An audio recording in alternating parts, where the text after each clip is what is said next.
Subjects हैं, police, land और public order. संविधान में लिखा है कि ये तीनों सब्जेक्ट्स पे सारे निर्णय लेने का अधिकार एलजी साहब के पास है। इन तीनों को हम रिजर्व्ड सब्जेक्ट्स कहते हैं कि ये एलजी साहब के लिए रिजर्व हैं ये तीनों सब्जेक्ट्स। इसके अलावा बाकी सारे सब्जेक्ट्स, शिक्षा है, स्वास्थ्य है, बिजली है, पानी है, सड़क है, बाकी सारे सब्जेक्ट्स दिल्ली सरकार, दिल्ली की चुनी हुई सरकार के दायरे में आते हैं। इनको ट्रांसफर्ड सब्जेक्ट्स कहा जाता है कि ये ट्रांसफर कर दिए गए हैं चुनी हुई सरकार को। तो मोटे मोटे तौर पे रिजर्व्ड सब्जेक्ट्स 3 हैं जो कि एलजी साहब के पास हैं, और ट्रांसफर्ड सब्जेक्ट्स जो हैं वो दिल्ली की चुनी हुई सरकार के पास हैं। 4 जुलाई 2018 को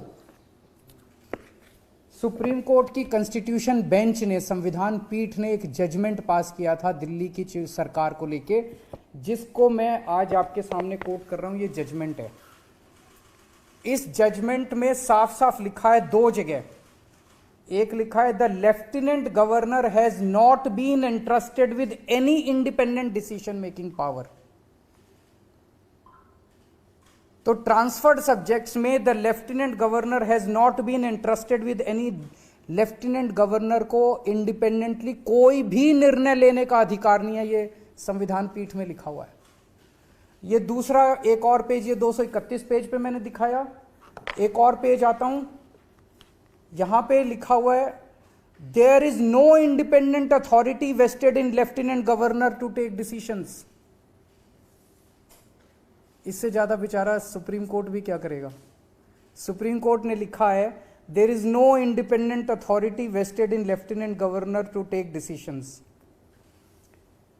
other than matters where he has to act as judicial authority.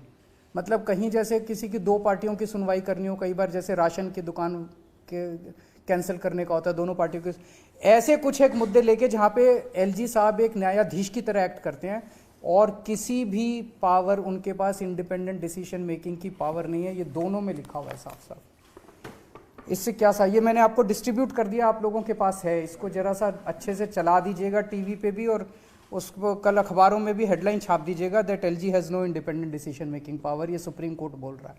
इसका क्या मतलब हुआ? इसका मतलब हुआ एलजी साहब ने जो जैस्मीन का दफ्तर सील करने के ऑर्डर दिए वो इलीगल थे, अनकॉन्स्टिट्यूशनल थे। इसका मतलब जो एलजी साहब ने एल्डरमैन 10 बनाए वो इलीगल था, अनकॉन्स्टिट्यूशनल था।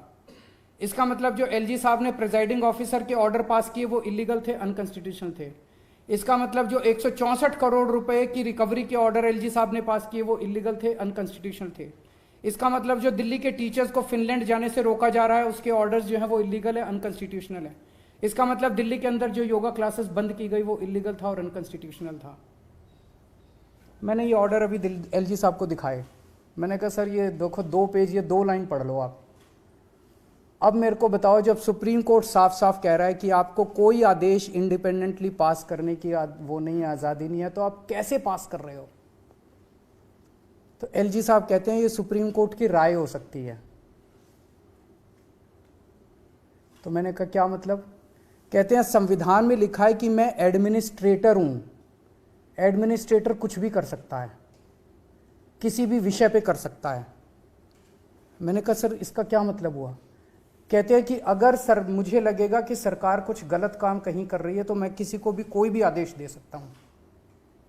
मैंने कहा सर ये रिजर्व्ड सब्जेक्ट, ट्रांसफर्ड सब्जेक्ट कहता है, इसका कोई मतलब नहीं है। मैं एडमिनिस्ट्रेटर हूं। एडमिनिस्ट्रेटर किसी भी सब्जेक्ट के ऊपर किसी भी अफसर को कोई भी आदेश दे सकता है, ये मुझे पावर है।